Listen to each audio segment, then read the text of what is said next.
terms of how the DC program affected my career, I'd say it shot me way further forward than I would have been without it. I mean, for one thing, DC was my first internship, and I got to do it at a major network, which was I was at MSNBC. I was on Hardball with Chris Matthews, and I'm pretty sure I'm the last intern they had on Hardball with Chris Matthews because they couldn't do the show without me, as I like to say during job interviews. But yeah, so that really like shot me way further ahead than I would have been. Being able to be at such a large name and work within such a ecosystem like that, and really see how it works inside and out, and get that day-to-day experience. Like I was there 8 hours a day, 5 days a week, like a full-on employee would have been. And in part because of that, I got to do a lot more than I think the average intern does. Like because I was there every day, again 8 hours a day, so they would bring me stuff. I had a lot longer term tasks. I had that mix of like small projects and larger ones. I was contributing in a meaningful way.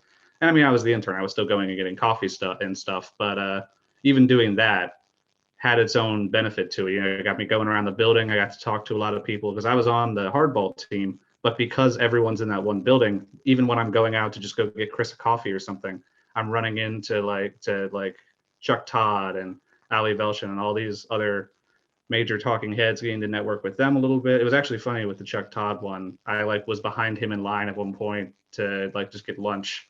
He just kind of looked at me. He's like, "You new here?" I was like, "Yeah, I'm the hardball intern." He's like, "Oh yeah, what's going on?" We just kind of chatted for a bit, and I walked away. And I'm like, "That's Chuck Todd." And I just had a random conversation with him about the chicken tenders. They also were really directed towards making sure that I wound up as great as I could be coming out of there.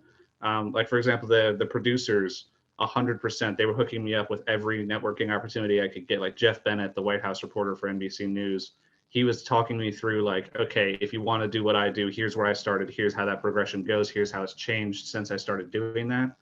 And getting to see that on like a micro level from someone who's gotten as successful as him, it was way, way beneficial and really helped me out in my job search.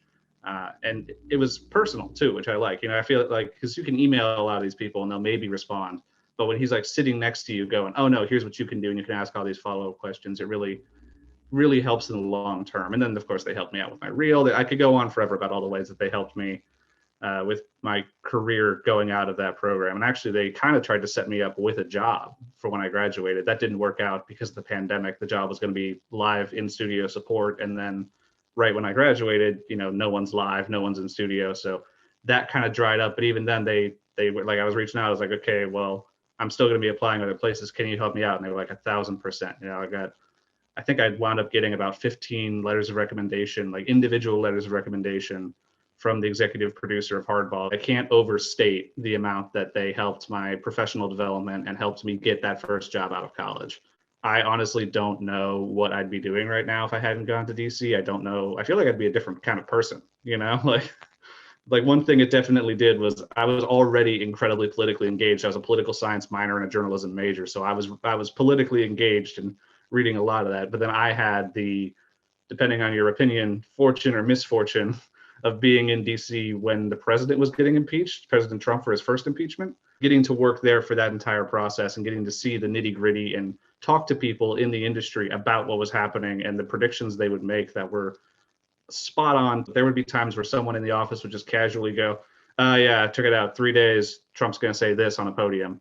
And then 3 days would go by and he would say almost word for word. And I'm like, oh, what source told you that? They're like, no source. This is just what happens when these things happen. Like to have people with that level of background and experience that they are able to predict specific sentences even out of the president of the United States during an impeachment, when that's only at the time that had only happened 3 times ever. But they're still able to get that specific because this is the wealth of knowledge that they're working off of. I actually have a friend right now who's doing the program for the summer. And a large part of why he did it was when I came back, I just wouldn't stop talking about it. It's the thing I'm happiest I did in my, like during college.